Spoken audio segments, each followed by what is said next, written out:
Quite the talent he is. Proper chatterbox yada. If you're keen, it'll be brilliant. Today, we're going to keep it simple. I'll bark out a basic command and you watch. Keen to know? He'll set your tail wagging. Does mine, hence why I'm backing him. Right then, Wookie here. Do take a seat, won't you? Give us your full attention while we listen to my pal, Yada.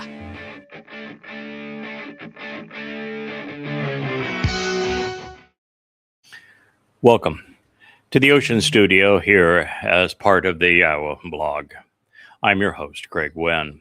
We're beginning our first episode of The Basics on Yahowah's name and nature. And so we will commence where Yahowah began, which was in his Torah when he was introducing himself to Moshe. The story reads, Moshe was shepherding the flock of his father-in-law, Yithro. Yithro means the remnant. It is from Yathar, to remain. He was the Midian priest, the one who ministers to the contentious. He led, guided his sheep to the end of the desert wilderness, the Midbar, the barren wasteland, where the word is questioned. It is from Mai to ponder the implications of Debar. And he came to Choreb. Choreb would mean knife's edge, a sharp sword, something that cuts and separates. It was the mountain of the Almighty. This is Shemoth.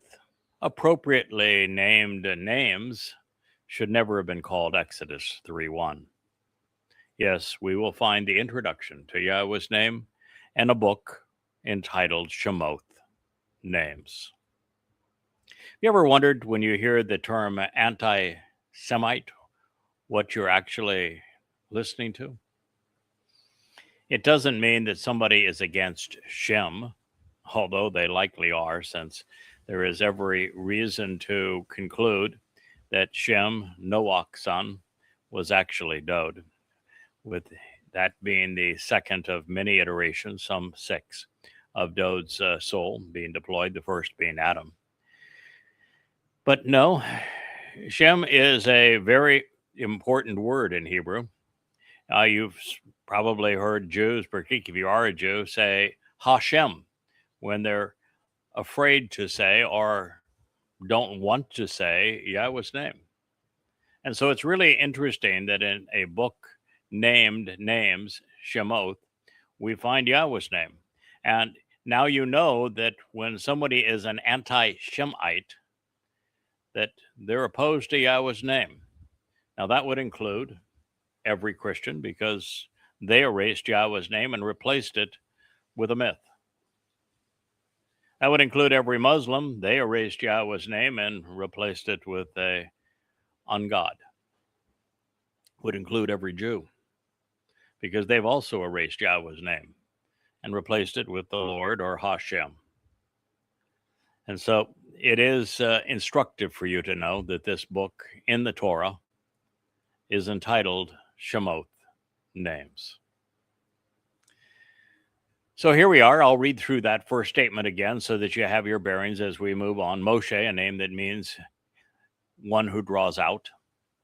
Shepherding, Ra'ah, leading, protecting, guiding, and nourishing the flock. This is the career choice that appeals most to Yahowah. Of his father-in-law, Yithro, the Midian priest. And he led his sheep to the end of the desert wilderness where the word is questioned. And he came to Choreb, knife's edge, the mountain of the Almighty. And the spiritual messenger, a malak of Yahowah. Not Yahowah himself. Does say Yahowah, but you know why it can't be Yahowah himself? This is going to upset a lot of people. 2.5 billion of them to begin. Well, that's because Yahowah is dimensions beyond the three-dimensional realm that we exist in here on Earth. I think he is seven-dimensional. I think the universe that we are a part of is actually six-dimensional, with what we are labeling as dark energy and dark matter, because we don't understand them, being the fifth and sixth dimensions, and time being the fourth.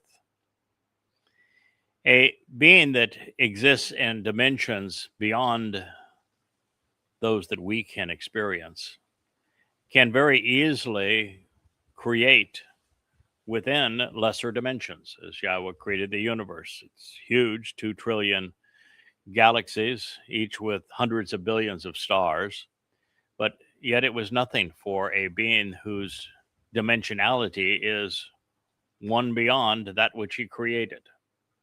It's like an artist creating a two-dimensional painting. But you need to understand the physics of this do not allow a being of greater dimensions to enter lesser dimensions. You can paint all you want, you can make a beautiful scene, but you can't crawl into it. It's a two-dimensional construct, and you're a three-dimensional being. And so Yahowah has to project an aspect of himself, or to speak through someone else to communicate in our realm. I'm sure he can simply project his voice if he wishes to, but in this case, he used a spiritual messenger, a malak. He is very capable of using things like light and energy. Which he did in this case, fire. He is capable of creating reverberations in the air and therefore projecting his voice. He himself just can't enter our dimension. Yahowah is larger by a infinite magnitude than the entire universe he created. So God cannot be a man, not under any circumstances. This notion in Christianity that Jesus was God is unbelievably stupid. It makes your God really, really puny and false.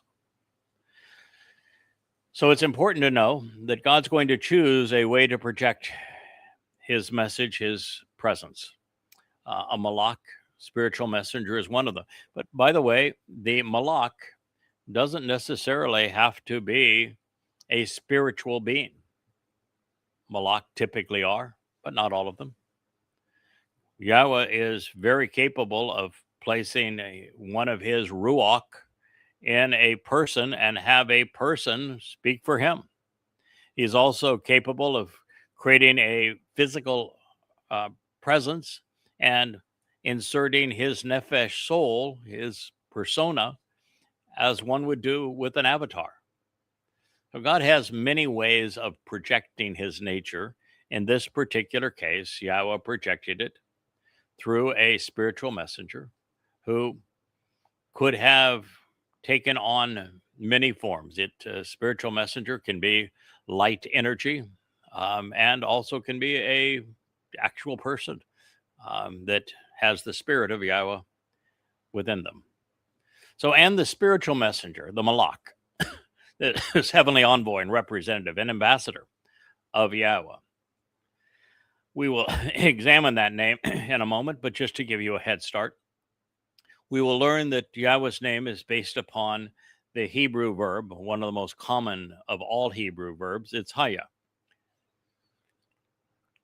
Haya in first person would mean I am, I was, and I will be.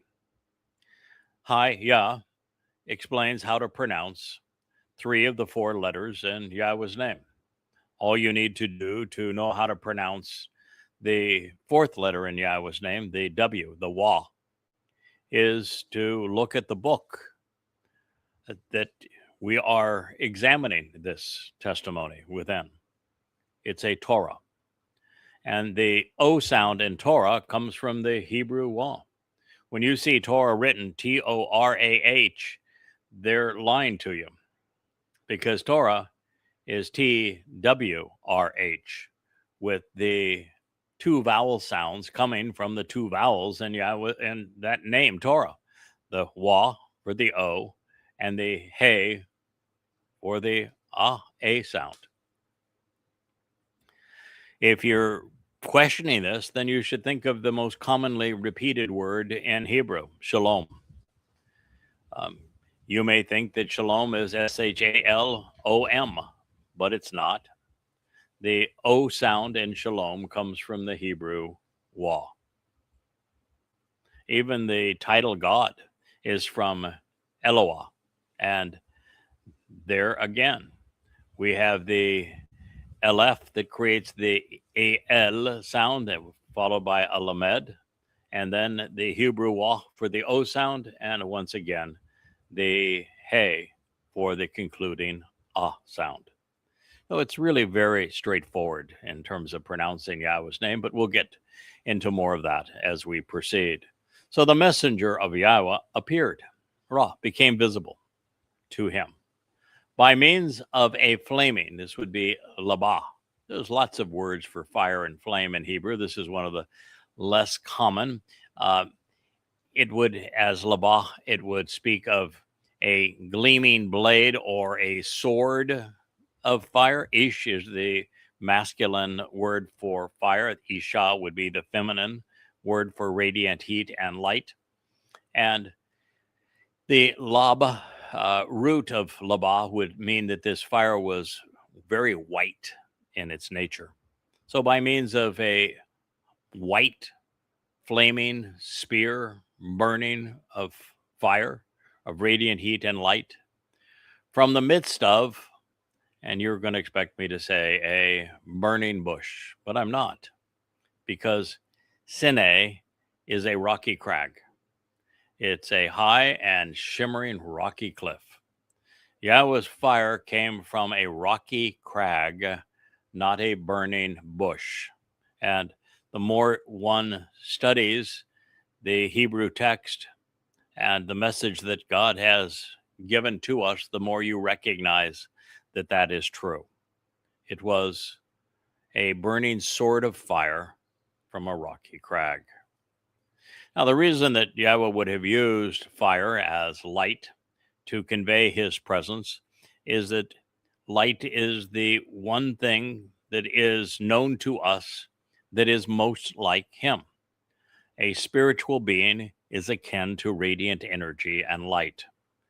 And so God appeared to him even as this malach, in the form that is most identifiable with him. And it says, he looked, this would be Moshe, and he beheld, he paid close attention, that the rocky summit, the Ha Sinai, the high sharp crag, was ablaze. Ba'ar was kindled, it was illuminated with the fire, Baha Esh, with the blazing light.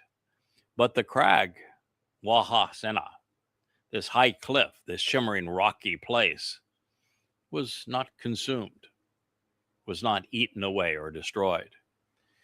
Shemoth, names, 3:2. Shana, thorny shrub or prickly bush, and Shine, high rocky place, and elevated and shining crag or cliff, are actually indistinguishable in the Hebrew text. However, like many who have searched maps of this land and the land of Midian and have examined pictures taken of the region, I have seen the burnt rocky heights of Mount Choreb. In fact, if you go to the timeline on Yahowah.com, very early on in that timeline, you'll see a photograph of the summit of Mount Choreb. It's burnt.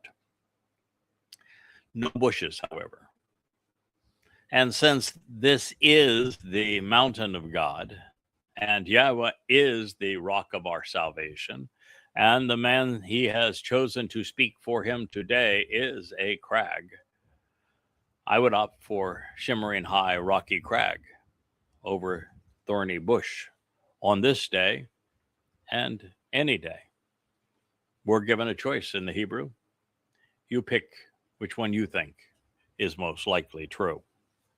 But I'd be careful of the appeal of popularity, because if you choose that, which is how the AIs, for example, are programmed, then you're never going to be any more aware of the truth than have been the billions of those who have been misled by religion.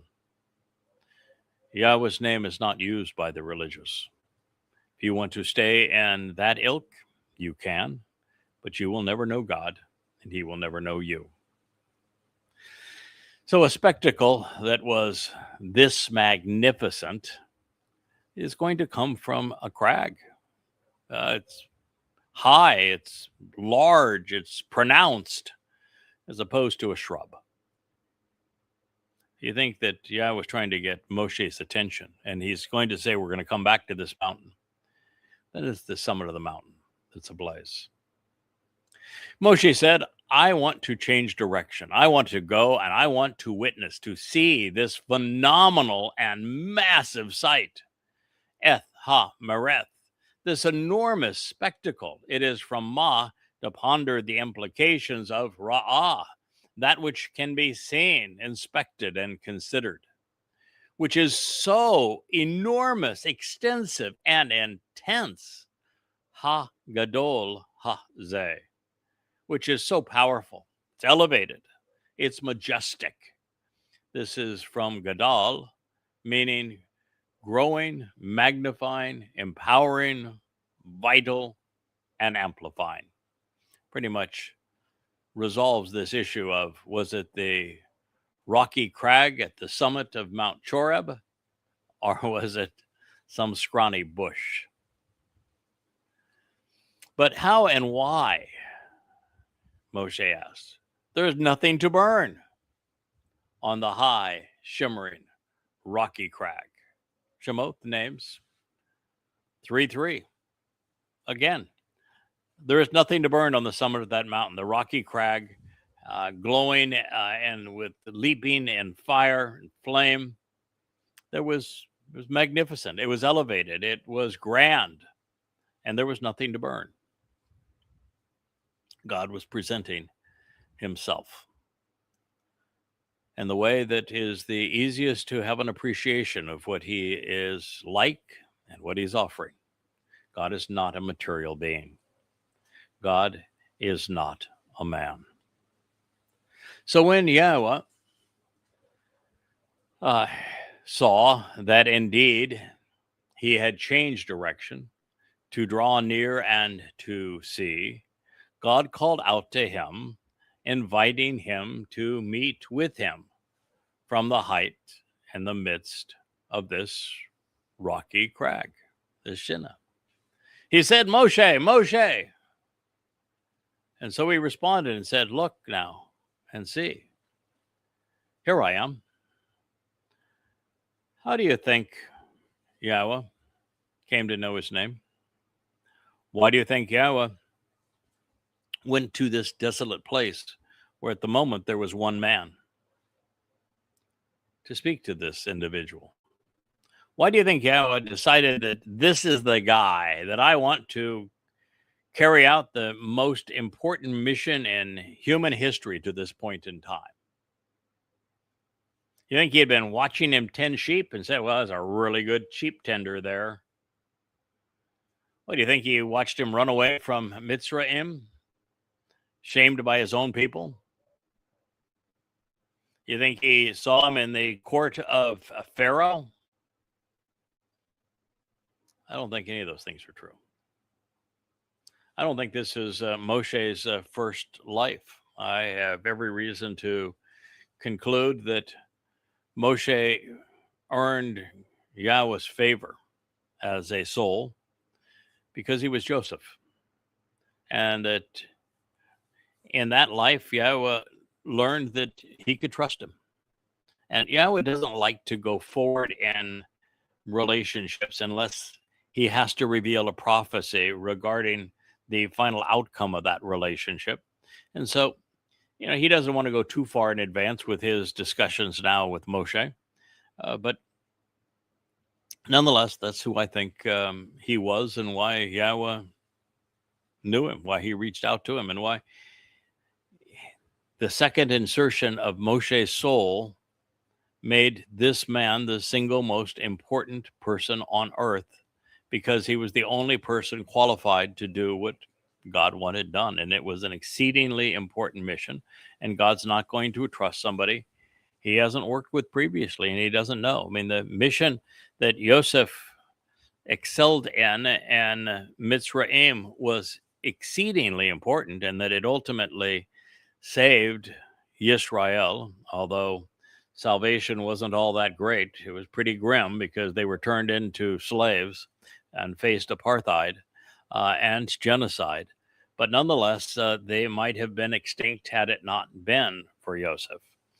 And so that's when Yahweh learned that he could trust this man to do what now is a far bigger mission. It's not just liberate the children of Israel from slavery, from the crucibles of human political and religious oppression, but to also deliver the Torah, to explain it, to live it, and to introduce the world to Yahweh. So Moshe responded, "Yep, here I am. Look, right here. You got me. I'm Moshe." So Kara here is the operative term. It is the operative term in Mikra, which is the day we're celebrating today. When I read to you, God called out to him, inviting him to meet with him. That was from Kara. And Kara means all of those things. It's to invite, to summon, to meet, to greet, to welcome, and to pronounce. And it is the basis of Mikra. We're celebrating today the Mikra of Pesach, of Passover. This is the day that Dowd was crucified by Rome 7 years shy of 2,000 years ago, where his body served as the Passover lamb. And so Kara is a very, very important term. In fact, the next book of the Torah is actually named Kara. It's Kara, which means to call out. And so it is the operative, actionable root of Mikra, and in the plural, Mikre, invitations to be called out and meet with God. It is the first word Yahweh spoke to Moshe. Kara. He called out. It's important because it would define Moshe's mission and their relationship. So Moshe was, as we know, slow in speech, but he was not deaf.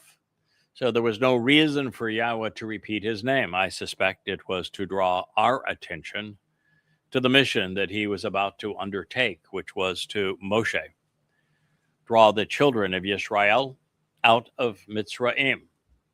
Now, God can, as I have shared, manifest himself in many different forms of his choosing, but light, which is eternal in time, enlightening and empowering, happens to be his favorite.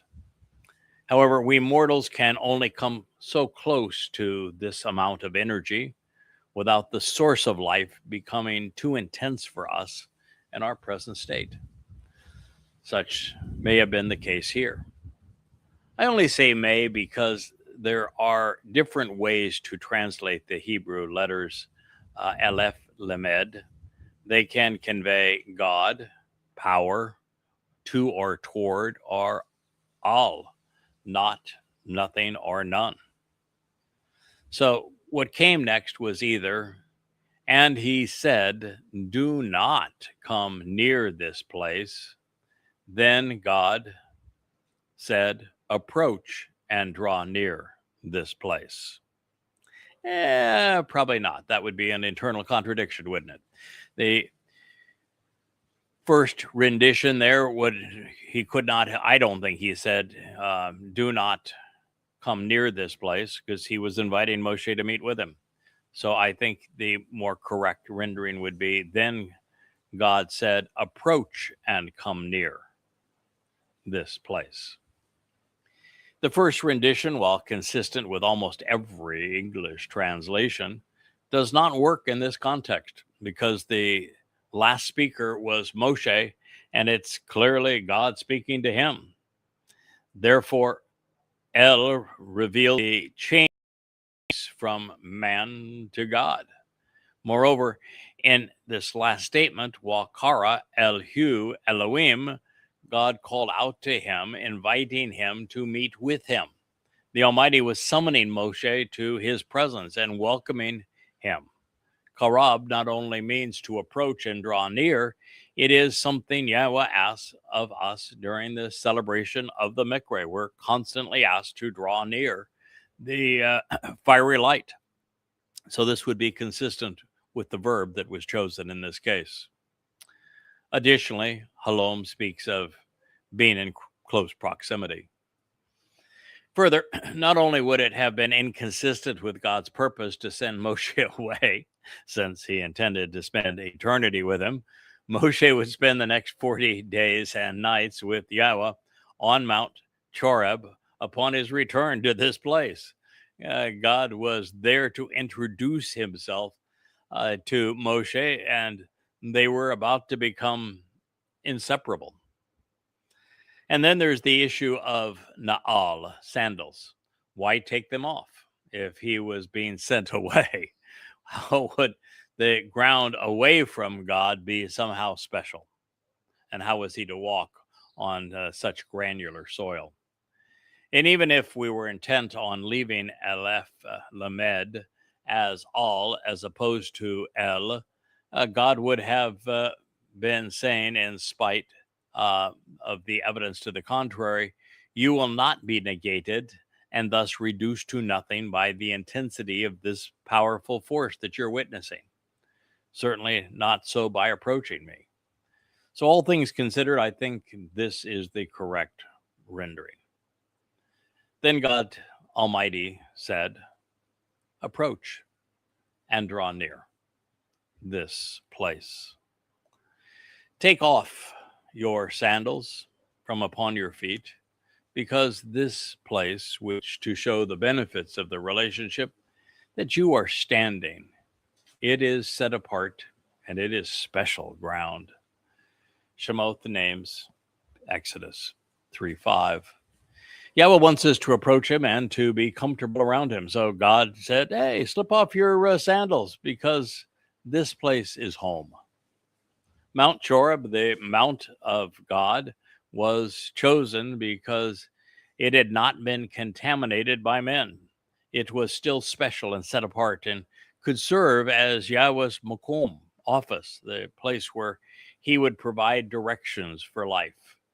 And that instruction would include being kum, upright in his presence, not bowed down, and while ready and willing to kum, to take a stand against that which is common and corrupt. That would be against religion and politics.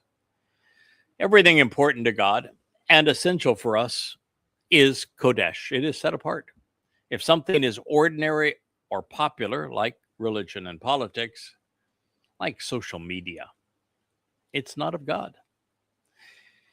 He said, I am the God of your fathers, the God of Abraham, the God of Yishak, and the God of Jacob. He is the God of the covenant with Yisrael.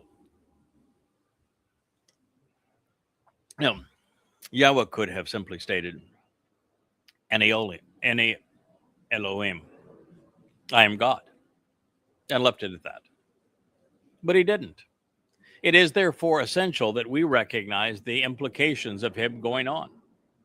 The beneficiaries of the covenant with Abraham and the descendants of Jacob, who became Yisrael, matter most to Yahweh. They are his people.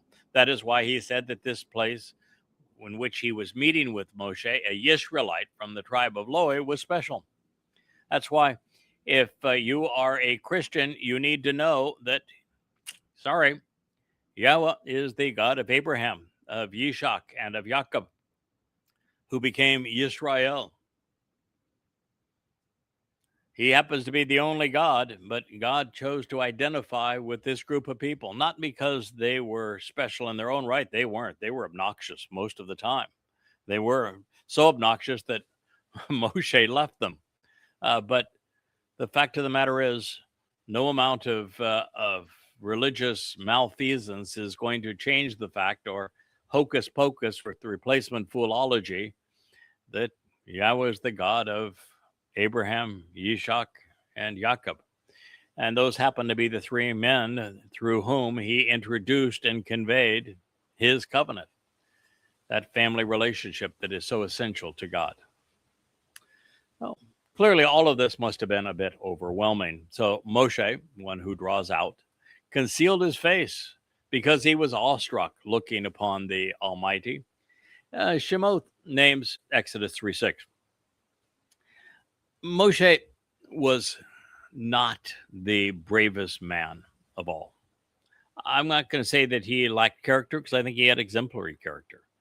But when confronted and challenged, Moshe very often did face plants. He very often, oh, I don't want to see that. We're very different in personality, but being different is good. God has a personality for everything that he needs accomplished. I'm much bolder. If God's going to light up the top of a mountain, I'm going to run to the top of the mountain as fast as my feet will carry me. And God's going to, if he doesn't want me to get close, he's going to say, hey there, young man, that's close enough. But I am never going like this. I'm going to go, yeah, that's my God. I can't wait to enter his presence. So we're just very different that way. Moshe came out of a difficult situation. He was cautious. He stayed cautious his entire rest of his life. He was, 80 years old at this point. He had seen a lot. He had done a lot. He was trying to avoid people, and particularly all encounters with all things associated with Mitzrayim at this time as well. But anyway, yep, Moshe did that. He was awestruck. He hid his face from the Almighty. Not the choice I would have made. Maybe it's consistent with other people that are listening, that they thought that they might do the same. But no, I'd rather be, if I'm going to be scorched, I want to be scorched in Yahweh's presence. So in his office on Mount Choreb, Yahweh got down to business immediately. He laid it all on the line, telling Moshe what, of course, Moshe would have known at this point. Then Yahweh said, I have witnessed, and I have surely seen the oppression and the persecution of my people who are in the crucibles of oppression. Mitzrayim, the cauldrons of religious and governmental, military and economic subjugation, the cruelty experienced in Egypt, where the people are confined and restricted by religious and political persecution. It is the plural of Matzor, to be delineated as a foe and besieged during a time of testing and tribulation. And Matzor is to ponder the implications of Shur, to be bound and confined by an adversary, assaulted, shut up and enclosed, as if in a concentration camp, by those showing great hostility. Metzer, to be aware of a state of troubling hardship and persecution, and at its very core, Sar. Sar is the word that Yahweh also uses for time of Israel's troubles. We're now less than 50 days from entering the Sar of Jacob, of Yisrael. And so Sar speaks of confining, enclosing, limiting, harassing, terrorizing, abusing, subjugating, persecuting, all of these things. And Jews have known all of this for a very long time, and they were suffering that very thing in Mitzrayim. But by understanding the root, Tsar, and understanding that that is the basis of Mitzrayim, that you know that this time of trouble, this Tsar, is going to be brutal. Jews are going to be persecuted, subjugated, confined, harassed.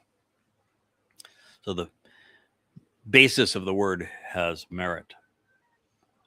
And I have heard the cry, their cry of distress, because of the presence of their oppressive taskmasters who are exploiting them. Nagos helps to define Mitzrayim, doesn't it? They're tyrannical rulers who are manipulating and abusing them. Indeed, I recognize and I personally know their pain and their suffering. Shemoth names Exodus 3:7. So this is actually why Yahweh chose Moshe. He was the only man on earth who had witnessed what Yahweh had seen, and he agreed with God's assessment. There would be a lot that Yahweh would have to teach Moshe, obviously for him to prevail, but there was one subject in which their abhorrence was already shared, and that is the persecution and subjugation of the Hebrews by the politicized and religious caste system of Mitzrayim, of Egypt. Moshe had walked away from it, from the religion and politics, the power of Egypt. That's why God was speaking with him now. He knew that he was that kind of man. Yahweh despises religion. He hates politics because they are used to only oppress and persecute others, afflicting them and causing them to suffer. Man's impoverishes while God seeks to enrich. With men, there is misery. With God, there is mercy. So Yahweh was rolling out some of the most telling words in the Hebrew vocabulary to convey his dismay with the consequence of human oppression and persecution. He did not want his people to be victimized.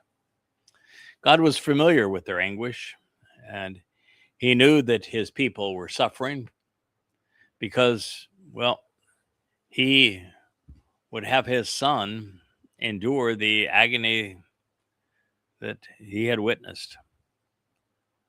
Yes, his beloved son, Dod, would be tortured by the most ruthless empire on earth during this very day. In fact, at this very time of this day, it's a very somber day for me. A marvelous celebration of the Pesach meal, but a very somber expression of knowing what my beloved King did for us by enduring crucifixion of his body on this day. And so he would suffer because his son suffered, and therefore he understood suffering. So God says, so I have descended to deliver them from the influence of Mitzrayim, from the crucibles of political and religious oppression, and to lift them out of that land and to take them to a spacious land flowing with milk and honey, to the place of the Canaanite, those who will be subdued, the Chitti, the shattered and broken, the Ha-Paritzi, the overtly open, Ha-Emory, the boastful, the Shui, the declarative, and the Ha-Jebusi, the rejected. Shemoth the names Exodus 3:8.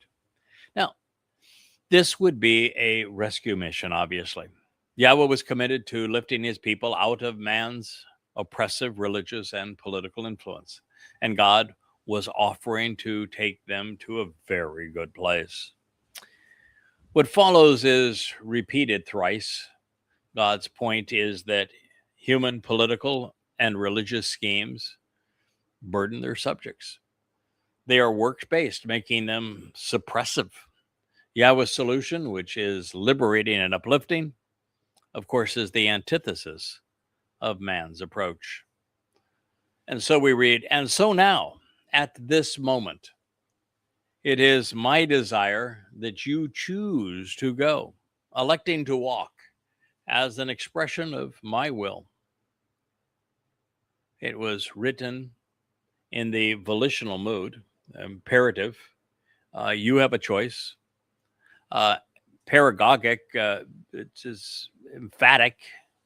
Cohortative, so the person speaking is expressing their will, their desire, and yet giving the person being spoken to the option under the impetus of free will. Imperative, cohortative. So now at this time, it's my desire that you choose, electing to walk as an expression of my will, of your own accord. And so then I would send you out to Pharaoh to bring out my people, the children of Israel, from the crucibles of oppression. 3:10. In Hebrew, moods can often speak volumes. This is one of the rare occasions when a verb is subject to volition in the first and second person. Yahweh doesn't use them that way very often, but his son, Dode, throughout the Psalms, we witness this. The cohortative and the imperative reveal that while this mission was subject to free will, meaning Moshe was being given a choice, not an order, it also conveyed the desire of God, the very will of God. Everyone who has served the Almighty will empathize with Moshe.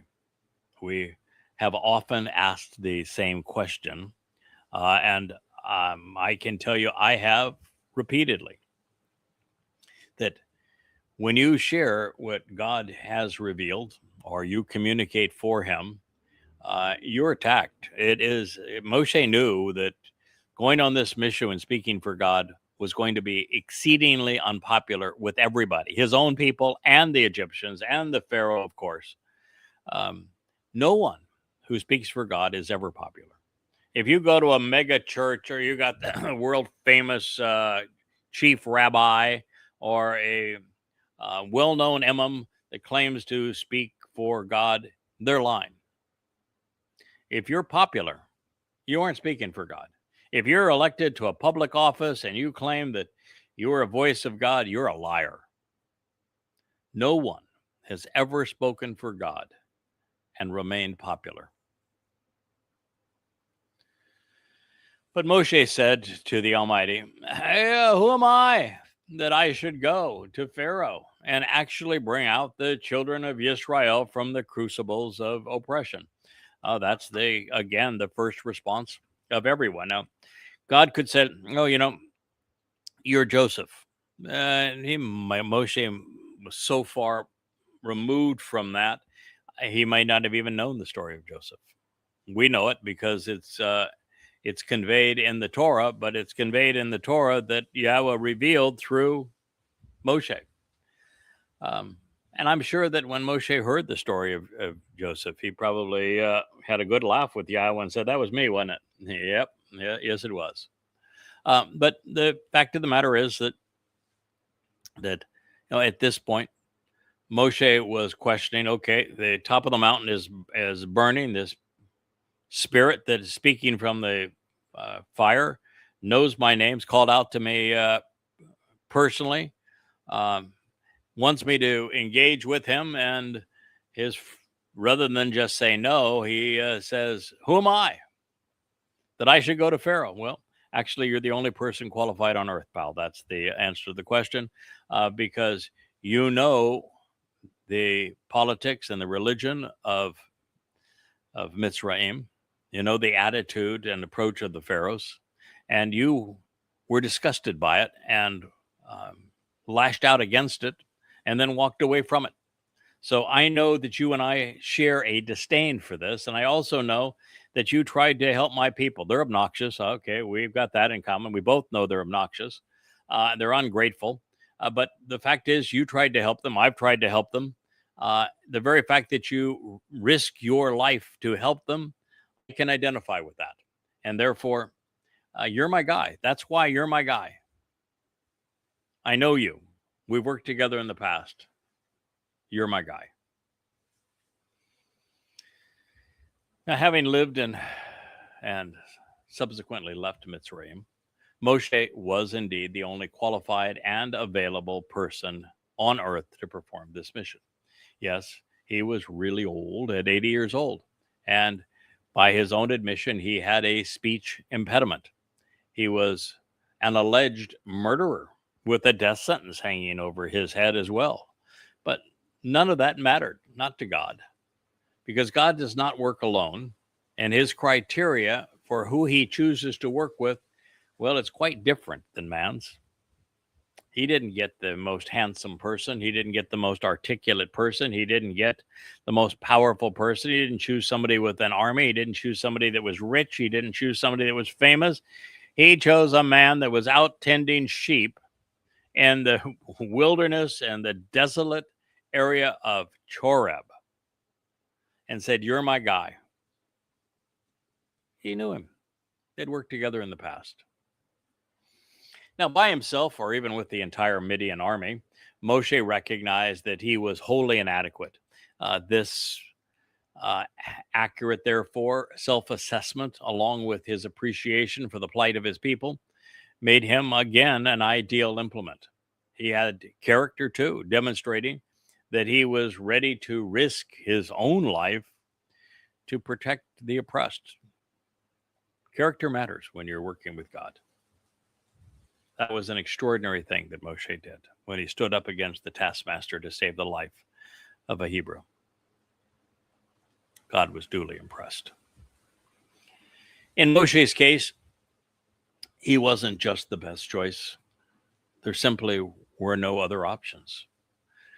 God told us as much when he explained why Moshe left Mitzrayim. We can learn from that. And we ought not argue with Yahowah's rationale. So why, after working some 40 receptive Israelites since that time, and God's worked with a lot of Israelites who were receptive to him, listened to him, and agreed to engage, each of whom Yahowah has inspired as prophets. Why do you think that God chose a Goy, especially this one, who appears so unqualified to share these insights with you at this time? Begs the question. He chose Moshe. Do you know why? He chose Dode. Do you know why? He chose me. Do you know why? Do you care? Does it matter to you? Obviously, there were, in my situation, thousands of scholars and theologians better educated and equipped to perform this mission, to call his people out of Babylon by more accurately and completely presenting his testimony to his people, writing better translations and providing insights on them. But others were not called, and they were not chosen for a host of reasons, all of which are worth considering.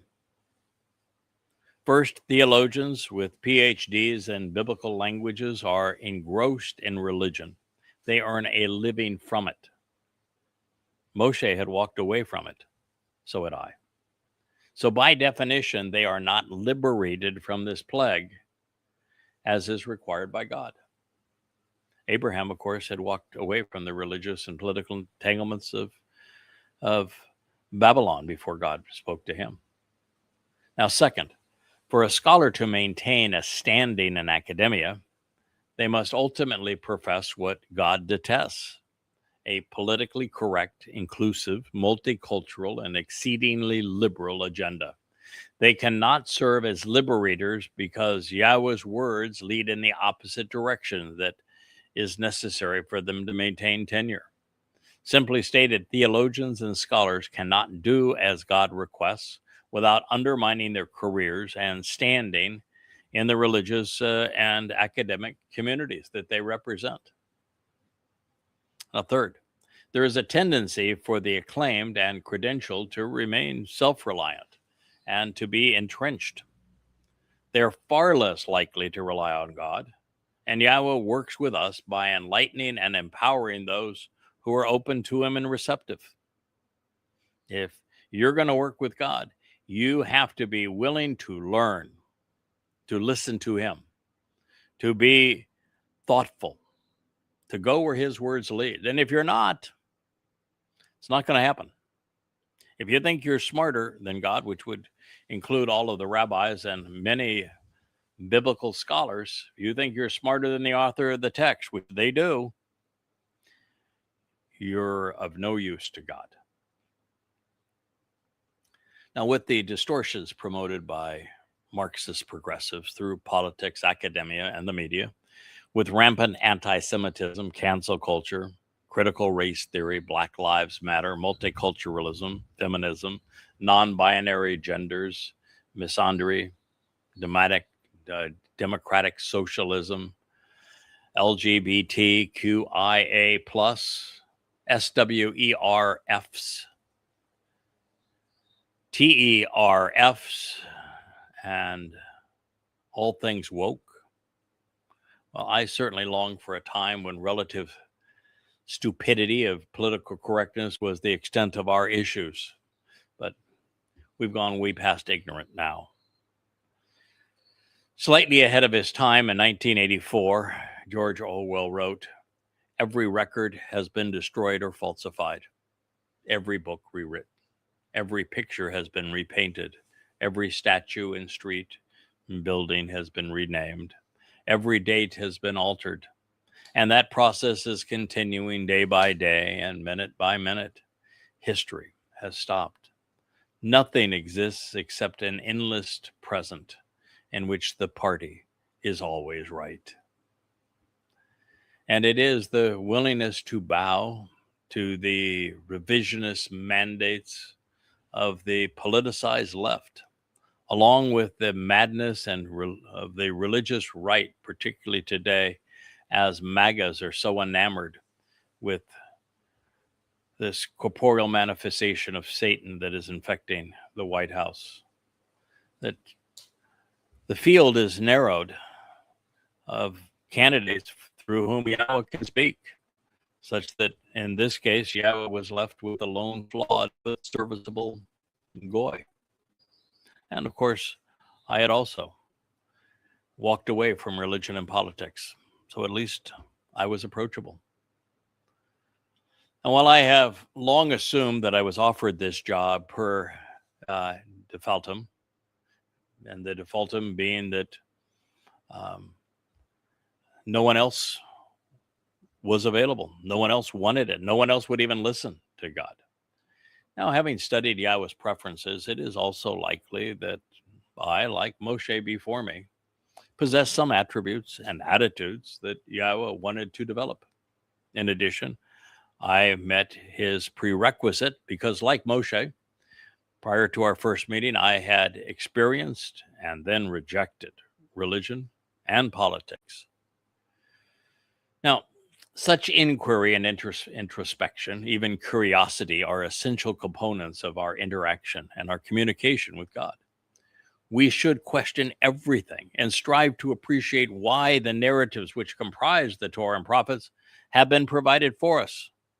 We need to know why the things we were told about Moshe and what he did in Mitzrayim matter.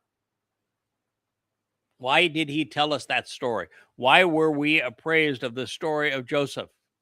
Why do these things follow sequentially for our understanding? God's communicating a message every time he talks to someone, and that voice is recorded. So our goal ought to be to understand the insights and the lessons which can be deduced from each of these narratives, and then ascertain how they apply to our lives today. What can we glean from this that will cause everyone who is listening to be more responsive to Yahweh, to listen to him, to learn from him, to respond to him, and then to prove reliable? Moshe would. How about you? So then God, responded, "Indeed, I will be with you." Indeed. Be assured. Yahowah, I was. Indeed. I am. And I always will be. Called and perfect. What I'm telling you now is true over the full course of time. I was, I am, and I always will be with you. That's why. I cannot help, of course, but laugh at so much of this. Even in this most telling of passages, Yahweh has inserted something I particularly find humorous, especially in light of my personal inadequacy as well. The primary meaning of M is as I have rendered it, with, alongside, near, and in an associated interactive relationship. It also means in spite of, which I can take to mean God will complete his mission, sometimes in spite of Moshe's feelings, mine or yours. It is something I have long known, but it's nice to see it in writing nonetheless. And I will be a little careful here. God chooses those he's going to work through very carefully. It is true that everyone God has chosen up to this point has given up. The job was just too much. But they rose to the occasion after having fallen down and completed the mission. So God knows how difficult it is, and yet he has chosen characters that he can provide sufficient strength for them to do as needs to be done. So Yahweh, just the fact is, he prefers to do things, everything, including the biggest of things, with and through people rather than alone. Sure, he could have blasted the Egyptians and then paved a yellow brick road for his people to follow home. But instead, he went to an 80-year-old broken down shepherd on the lamb. Why? Because it's the way God likes to work. Do you think that Yahweh could have built a boat and just snapped his fingers and say, Ark? Or do you think that he already had a history with Noah and knew that they would work together and they would teach the world a lesson about what was possible if we listen to God and do as he requests? What do you think? Do you think that God needed an 8-year-old shepherd boy with a mother that he labeled as a whore and a father who was a jerk? You think he needed him to lead his people, Israel? Or do you think that God could have done it on his own, should he have chosen? And I'm here to tell you, God couldn't do it on his own. Not because he doesn't have sufficient power. He obviously does. He created the universe. Not because he doesn't have sufficient motivation. He made a promise. He's going to honor it. He does. Because it would be contrary to his nature. We're a long way now from me telling you God's name, and we're not going to get to it on this first episode of Yahweh's name and nature. But we are to the point where I can tell you that it is in God's nature never to work alone if it's possible to work through someone. Always. It is God's preference. It's why he created us. It is what he wants to achieve. So he would have to be contrary to his nature to have gone into Mitzrayim and pulverized Pharaoh and his army to endear himself with his people and pull them out. No, working through and communicating with Moshe was a much better plan. Building the ark through Noah, a better plan. Toppling Goliath with a stone from an 8-year-old boy or thereabouts, and to unify his people was a better choice. All the way through. God could have spoken boldly to everyone instead of using Yahowah, but look how much we gain by having Yahowah's vocabulary and persona bleed through the text. It's just God's preference.